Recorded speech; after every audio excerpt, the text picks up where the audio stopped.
Hey everybody, welcome to Obscurities and Miniatures, and it's time once more for that weekly painting progress. And we've got quite the diminutive little fellow here. This is, was it a Botamon? I believe is what it was called. I know it's a Digimon, and I know it is the basic, most rudimentary form of the Agumon line. And there's one in between here, I want to say is a Koromon. Which looks like a little rabbity thing, if I remember all of my strains of Digimon correctly, which I may or may not. I can't tell you 100%.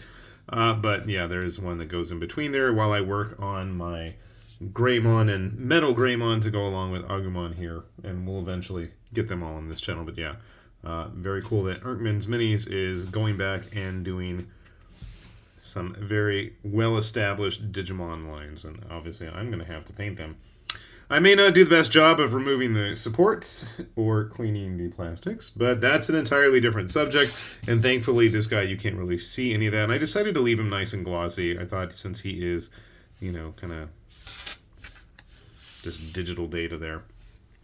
Speaking of Erkman's Minis, I had to do this. So they were doing a whole Super Smash Brothers lineup. And so this was supposed to be Ike from one of the Fire Emblem games. But when I saw him, all I could see was Max from Shining Force. And so I had to try to paint him up as such.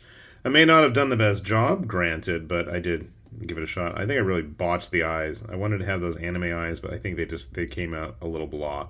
And I also need to clean up the metallics there. It's just too washed out looking to me. I'm not happy with it.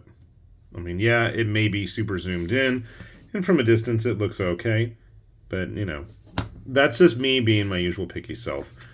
I also am not a big fan of the base. It had an integrated base in an oval shape, but it was a little too small for this model to keep its balance, and it was too wide to really fit on a 40mm base, so I had to stick it on a oval cavalry bike piece instead. I mean, it works, but I would have liked to have seen him on a smaller base. Just a little nitpick there.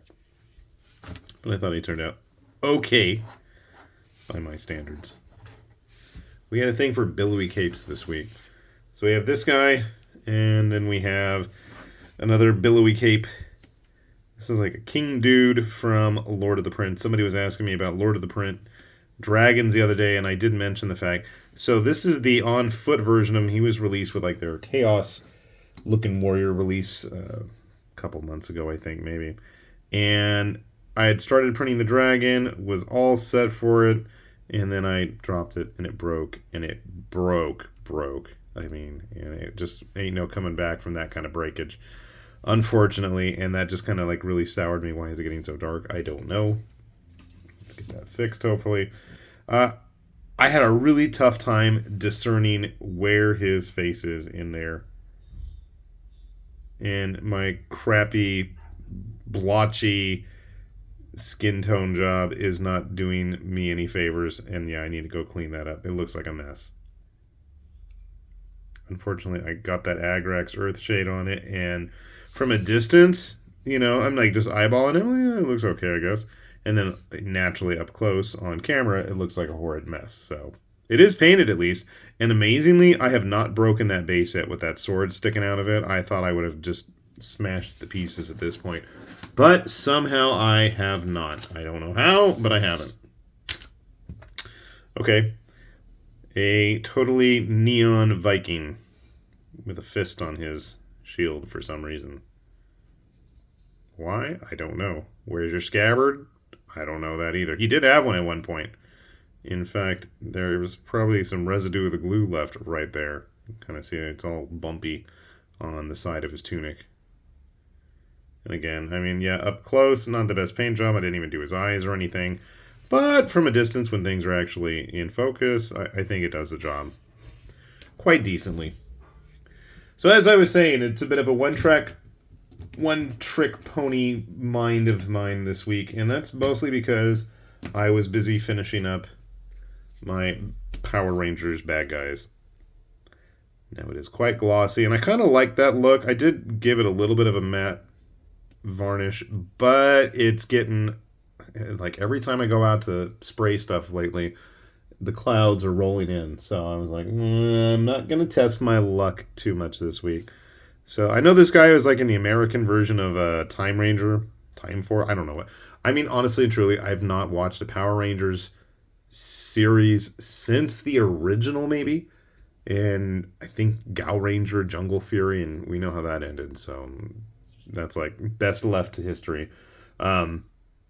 But yeah, I haven't really watched much Power Ranger stuff. I do like the fact that they've had a lot of the Japanese, suit actors and staff come over here to the States to actually work and supervise and help plan and choreograph things. I think that's really cool. But I don't have time for that. So anyway, Franix or something was his name? I don't know. But despite my adversity to the sculpt itself, I thought it was very stiff, very dull, very lifeless. Having him actually paint it, I don't feel as badly about it. It seems better. And while it's a bit hard to discern on camera, there are some various shades of blacks and grays used in there. And I figure, you know what? It's good enough. I think it gets the job done. And in case you don't remember, these figures for the heroes and villains are quite large. They're on about 40 millimeter bases. So if you had some desire to want to use these for other gaming purposes, at least the human size stuff, heroes and villains, it's going to be a problem. Now, the little minion foot soldier grunts, they're about 25 millimeter size, and they have about 25 millimeter bases. So it's just one of those design decisions. But at least with the bad guys, outside of this guy at least, most of them are so inhuman looking that you could probably get away with it. Case in point, this dude. I think I just did a video on him like the other day. I will probably cut the gloss down a little bit. I'm actually kind of happy with the color. I originally did it in black, and then what I did, I wanted to get it more of a bluish purplish hue and hit it with a contrast ultramarine blue, I think. And it doesn't come out as apparently on camera, but yeah, in person, it doesn't look straight black. So I like all his little blue doodads on him. Getting a picture of his back was quite the challenge. There weren't any. I had to keep trying to freeze frame stuff on YouTube. I think he's got a weird pose too, but it works. It works. And then the other bad guy, I'm pretty sure I mentioned I was going to get around to him. I'm not super happy with the blues on it. It's a little too bright. I might need to lower those down in terms of brightness. But we've got Loki, or Zenaku, I believe was his name in the American version. I'm trying to get the little eyeballs that are in his helmet. And again, this guy was problematic because basically everything he's wearing is just straight black blade. Everything's just kind of shiny. So we wanted to put a little bit of color. I can't tell if it's easy to see. There's 3 different colors of various shades of black here. There's one black on the armor pieces, a different shade on the leg armor and hands, and then on the actual pieces, it's like a straight dark black. Did I not get... I didn't put any silver on that shoulder pad. Whoops. We'll have to fix that. That's okay. There's always something that needs fixing. And that is kind of one of the nice things about doing these videos, like I've said before, is I can go back and take a look at things and realize where I made all my horrible mistakes. Now, obviously, if I want to get around to playing the game, I'm going to need some heroes as well. So we went ahead and painted up this dude from Bulkenger, I believe. I don't know what the American equivalent is. The Mercury Ranger, I know that because it said that on the cards. So he's supposed to have like an actual silvery jumpsuit.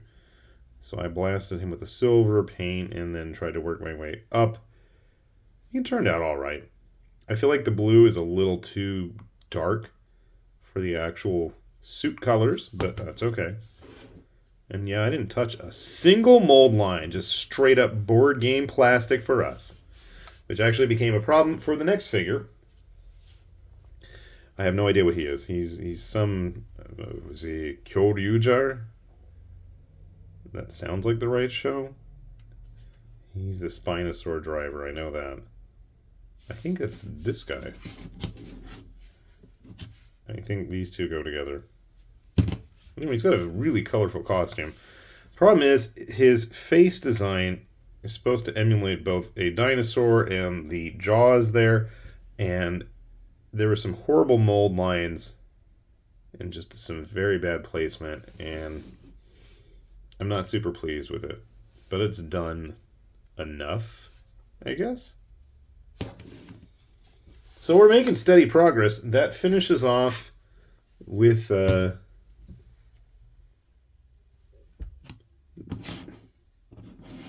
disfigured Kano bone guy. I know he would like pull bones out to make swords, because I can remember Sparkletrout telling me about that around the time the show was on. So I actually have that whole set of villains complete, which is actually really cool. I am quite proud of that accomplishment. I have all 5 of them done, which is perfect timing because I just saw that there are pre-orders available for the bad guys from Go Busters, and it ain't cheap, but I'm kind of tempted. Maybe I'll get them. I don't know. I should have the base set coming soon. I don't know whether you are interested in Power Rangers or Super Sentai or any of that. I personally would like to play the game. I, have a very soft spot. In fact, I can hear right now my kids watching Kamen Rider Forze. He got on a hardcore Kamen Rider kick now. So that's all I've heard. But anyways, I love the colors and vibrancy of this kind of stuff. So I will just warn you now. You'll probably be seeing more Super Sentai Power Ranger stuff in the next few weeks. Although, I did just get my shipping notice for my Forge World Goliaths to show up. So that's good. And with Angron coming around pretty soon, it looks like I'll probably be picking him up. I may not buy that many GW models these days, but that was one that I was like, yep, I'm going to get him. So a nice colorful collection, if I don't say so myself. And I'm happy with the fact that we had got things done this week. I know it's been busy and lots of stuff going on, but glad to see that models are still getting painted. So hopefully I will have some interesting stuff for you next week. Hopefully we will get Mr. Sparkletrout back to work as well, at least on the painting stuff. And hopefully all of you out there are doing well likewise. We'll put those links down below. You want to track down any of this stuff yourselves, and by that I always wholeheartedly encourage you to. And with that said, this has been High Lord Tamberlane with Obscurities and Miniatures, saying thanks for watching, and we will see you back here soon. Bye-bye.